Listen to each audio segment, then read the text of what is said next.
為繼續深化教友對生命尊嚴以及信仰嘅理解，澳門教區生命委員會1月10日舉行豐盛生命系列信仰培育講座，主題為重塑基督信仰嘅生命意義、聖真安娜嘅使命、痛苦與抉擇。再次邀請到香港中文大學天主教研究中心阮曉彤博士主講，透過主題講解、閱讀篇章以及討論交流，帶領參加者從天主教信仰嘅生命倫理觀出發，探討生命嘅核心價值。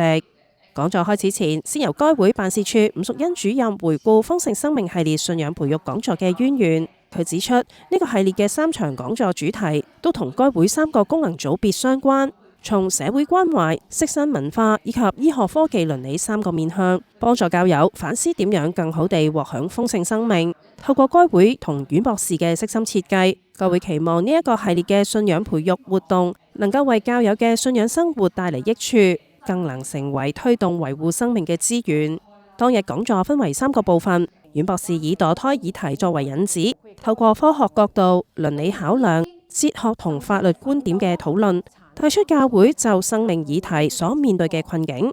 阮博士引用教宗聖若望保祿2世生命的福音通諭嘅教導，帶出教會對墮胎、安樂死持明確嘅反對立場，認為生命嘅神聖性係出自於天主，而唔係嚟自社會嘅共識，更唔係嚟自於人嘅自主權。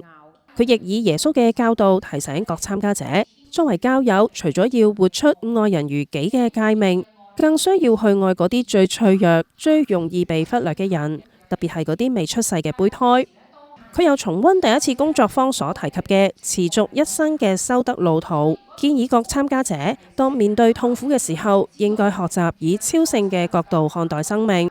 謹記所有生命係由天主所主宰，好讓我哋能夠肩負起維護生命尊嚴以及價值嘅使命。講座嘅第2部分，阮博士首先介紹聖真安娜嘅生平，又播放一段關於聖真安娜嘅紀錄片，帶出聖人以虔敬嘅信仰生活，並透過信仰所累積嘅德行，讓佢喺面對生命抉擇時展現出英豪嘅行為。阮博士又勉勵各參加者要以聖人嘅聖德為榜樣，喺日常生活當中全心交託俾天主嘅帶領同安排，使信仰成為自己以及他人嘅生命方向。面對痛苦嘅時刻，亦能夠全心依靠天主。講座第3部分係閱讀以及小組討論環節。喺各小組匯報後，阮博士最後寄語各參加者，生命嘅價值係嚟自於天主，嘗試學習對生命保持敬畏，對痛苦保持耐心，更要對喺困苦裏邊掙扎嘅人保持慈悲。